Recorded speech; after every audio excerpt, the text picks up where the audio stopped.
Channel को subscribe कीजिए, video को लाइक कीजिए, शेयर कीजिए। डूंगरपुर एसपी सुधीर जोशी ने ली सागवाड़ा थाने में सीएलजी सदस्यों की बैठक।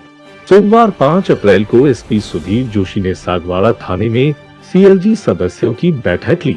बैठक में एसपी ने सभी को कोरोना गाइडलाइन की पालना करने के निर्देश देते हुए कहा कि किसी भी दुकानदार द्वारा कोरोना की पालना नहीं करने पर उसकी दुकान सीज की जाएगी तथा कोरोना पॉजिटिव व्यक्ति दुकान पर बैठा या घूमता मिल गया तो उसके खिलाफ एफआईआर दर्ज की जाएगी। साथ ही एसपी ने कहा कि बाहर से आने वाले लोगों की निगरानी की जाए। रात के कर्फ्यू की पालना सख्ती से होगी। इस दौरान सीएलजी सदस्यों द्वारा शहर में ट्रैफिक स्टाफ रखने, नगर धार्मिक स्थल एवं प्रतिष्ठानों पर सीसीटीवी कैमरे लगाए जाने की मांग की। बैठक में सीआई रावत जय सिंह, नगर पालिका अध्यक्ष नरेंद्र खोलनिया, उपाध्यक्ष राजू मामा, पवन गोवाडिया, नानू मकवाना, रविंद्र सुथार, केपी सिंह, पार्षद भरत जोशी, गुलाब यादव, मोहन यादव मौजूद रहे। को ही सक्षम बनाने के लिए और क्राइम पे नियंत्रण करने के लिए थाने के अतिरिक्त व्यवस्था डीएसटी की है, जो लगभग पूरे प्रदेश में ही है। तो थाना अपनी भूमिका का निर्वहन कर रहा है, डीएसटी अपनी भूमिका का निर्वहन कर रही है। इसमें कोई अंतर विरोध या विरोधाभास जैसी स्थिति नहीं है, बल्कि एक दूसरे को दोनों मजबूत कर रहे हैं। कई बार थाने की सूचना के आधार पर डीएसटी आगे बढ़ती है और डीएसटी की सूचना के आधार पर थाना कार्रवाई करता है। अमूमन अभी देखने में आया है सर कि हर छोटी छोटी घटना या छोटी छोटी वारदातों में डीएसटी कार्रवाई करती है, इस वजह से सक्रियता ज़्यादा होती है। तो डीएसटी सक्रियता ज़्यादा है तो ये जिले में अपराध नियंत्रण के लिए अच्छी भूमिका निभा रही है। पर थानों के स्तर पे भी कार्रवाई हो रही है, थानों के स्तर पे भी प्रतिदिन कार्रवाई हो रही है। जो अगर आप देखेंगे रोज़ हमारी मॉर्निंग रिपोर्ट आ रही है, थाने भी अपना काम कर रहे हैं, डीएसटी भी अपना काम कर रही है। डीएसटी की विशेष भूमिका रह रही है, काफ़ी सक्रिय होकर के काम कर रहे हैं, जो कि जिले के लिए अच्छी बात है। बिलासपुर जाने का कार्यक्रम था तो मैंने सोचा कि आप सबसे मिलता भी चलूं, ताकि क्षेत्र की समस्याओं से भी व्यक्तिगत रूप से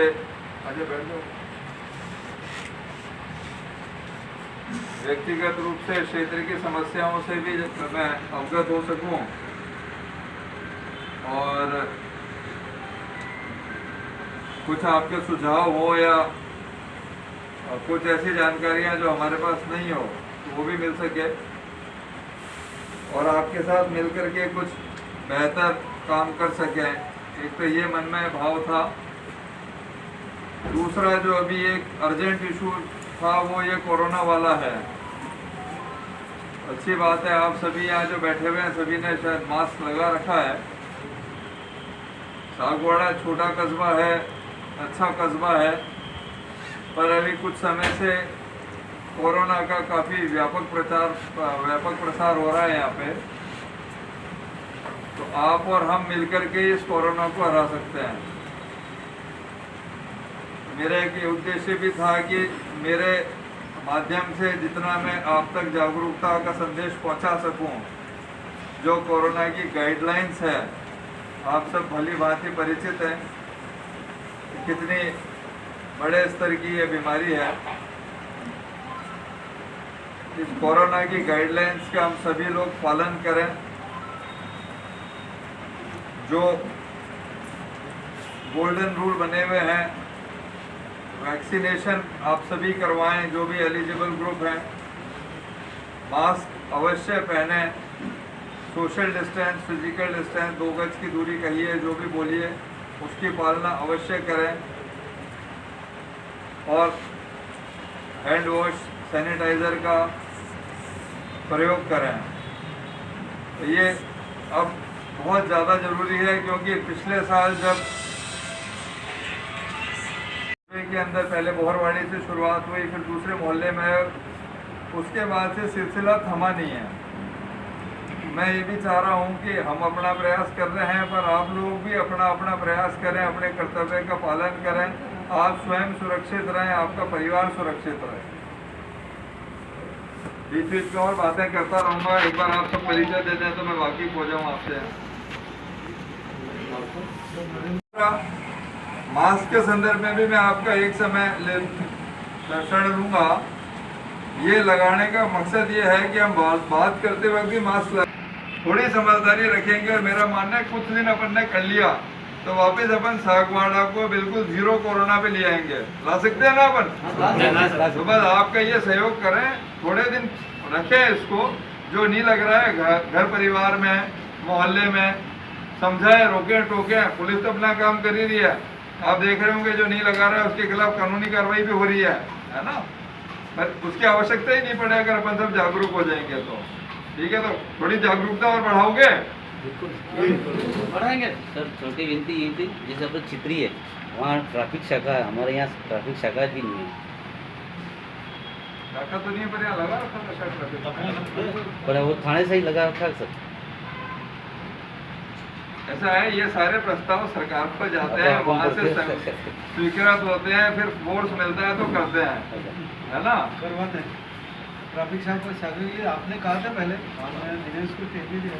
हाँ, तो वो जब सरकार से आ जाएगा तो वो शाखा, हम सिर्फ प्रस्ताव भेज सकते हैं, सरकार अनुमोदित। जैसे ओवरी थाने का था, हमने प्रस्ताव भेजा, सरकार ने स्वीकृति दी। अब जब सरकार के निर्देश होंगे थाना खुल जाएगा, उसका जाब्ता भी मिलेगा। फिर इसी तरह से है, तो प्रस्ताव गए हुए हैं, जब हो जाएगा तो बाकी व्यवस्था के लिए कुछ आदमी तक कर ही रखे हैं हमने एक्स्ट्रा।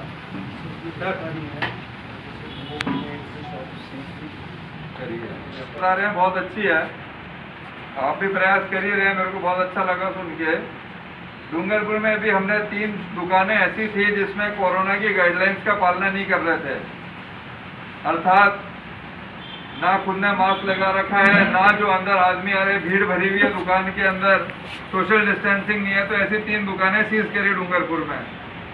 एक व्यक्ति ऐसा तलाशा है जिसको कोरोना पॉजिटिव था लेकिन दुकान खोल के बैठा हुआ था, तो उसका मुकदमा दर्ज कर रहे हैं। भाई अगर कोरोना है तो आप घर में सुरक्षित रहिए ना, आप कोरोना के स्प्रेडर क्यों बन रहे हो? आप अपने लिए, अपने परिवार के लिए, समाज के लिए, देश के लिए खतरा क्यों बन रहे हो? तो मुकदमा दर्ज कर रहे हैं उसके खिलाफ। तो मेहरबानी करके मेरा ये अनुरोध मानिएगा, तो आप सारे व्यापारी गण हैं जो आ रहे हैं, मास्क पहने, आप खुद भी पहने, उसको भी लगाएं, आप सेफ, वो भी सेफ, उसका परिवार, आपका परिवार, समाज सुरक्षित। किसी दुर्भाग्य से कोई पॉजिटिव आ गया, समय पे उपचार कराइए, आइसोलेशन में रहिए, आप दुरुस्त हो जाएंगे। पॉजिटिव आने के बाद आप इधर उधर भटकेंगे, इलाज नहीं लेंगे तो आपका जीवन का जोखिम, साथ में जिनके आप कांटेक्ट में आ रहे हैं उनका जीवन का जोखिम, तो ये चीज तो कैसे हम बर्दाश्त कर पाएंगे? विशेष ध्यान रखिएगा, अगर ऐसा कोई मामला पाया गया तो कार्रवाई, कानूनी कार्रवाई करनी पड़ेगी और कड़ी कार्रवाई कानूनी होगी, ये विशेष ध्यान रखिएगा। यहाँ पर खड़े रहते थे, और जैसे शॉप है, मेरी शॉप यहाँ बाहर है, 2-4 उधर है, 2-4 इधर है, तो पुलिस वाला राउंड काटता रहता है शाम के वक्त, दिन को नहीं। जब क्लोजिंग का समय होता है उस समय चोर उचक के वो घाट लगाए बैठे रहते हैं। उस समय अगर मान लो थोड़ा सा ठीक रहेगा, जैसे प्रशासन मालवीय चौक पर भी गोल्ड ज्वेलरी की शॉपें हैं, वहाँ पर बाकायदा वहाँ पर फोर्स रहती है, शाम के वक्त वहाँ पर भी रहती है, गाड़ी भी रहती है, व्यवस्था बराबर है। लेकिन गन के साथ अगर मान लो आदमी रहेगा तो बड़ा एक खौफ रहता है।